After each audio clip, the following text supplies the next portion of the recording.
Friends কী খবর সবার, আশা করি সবাই ভালো আছেন। আজকে ভিডিওতে বলতে যাবো যে যাদের টাকা পয়সা পকেটে থাকে না বা কি করলে আর কি যে টাকা পয়সা পকেটে থাকবে বা হবে যে কাজ কাম হবে, যে এগুলো যদি আপনারা যদি বিশ্বাস সহকারে কাজ করেন আর কি অবশ্যই কাজ হবে। প্রথমত আমি আর কি টপিকে চলে যাই, আপনারা অবশ্যই বিশ্বাস সহকারে কাজটি করবেন।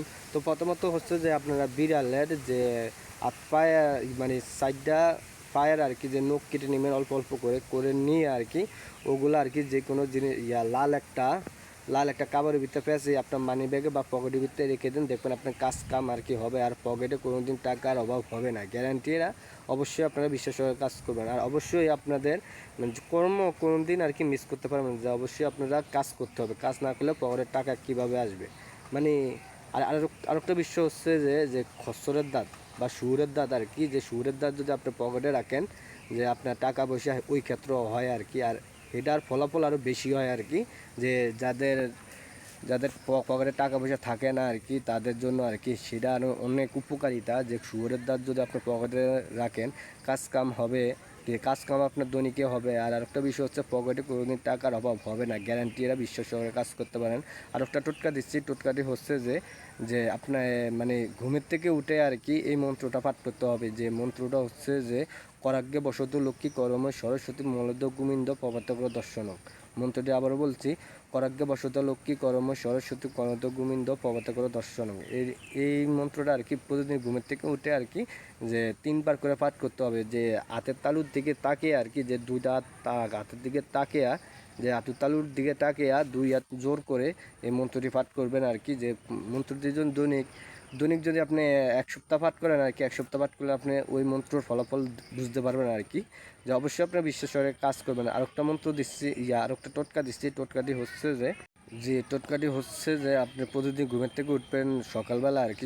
সকালবেলা ঘুমের থেকে উঠে আর কি আপনি সূর্য আর কি মানে সূর্য উঠার আর কি আগে উঠতে হবে। যে সূর্য উঠার আগে উঠতে হবে, উঠে আর কি আপনি গোসল গা ধুবেন আর কি। গোসল গা নিয়ে ধুয়ে আর কি এক টিক্কা বা 5 টিক্কা কয়েল নিয়ে আর কি, আর 1 ঘটি পানি নিয়ে বা জল নিয়ে আপনি 1 ঘটি পানি নিয়ে আর কি যে জায়গার থেকে স্নান করবেন সে জায়গা থেকে 1 ঘটি পানি আর 1 টিক্কা কয়েল বা 5 টিক্কা কয়েল নিয়ে আর কি সূর্য যে দিক দিয়ে উঠে আর কি সেদিক দিকে যাবেন।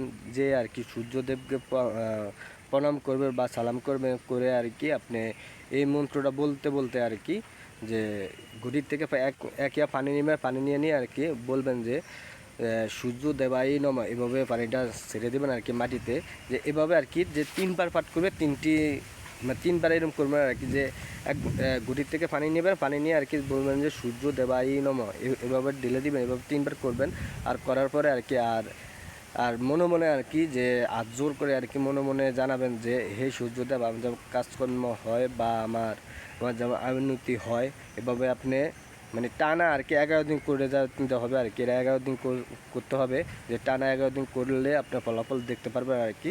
যে আরেকটা বিষয় হচ্ছে, যদি আপনারা যদি এই জিনিসগুলো যদি বিশ্বাস করে থাকেন আর কি, অবশ্যই আমার চ্যানেলটিকে সাবস্ক্রাইব করে দেবেন আর অবশ্যই ফলো করে দেবেন।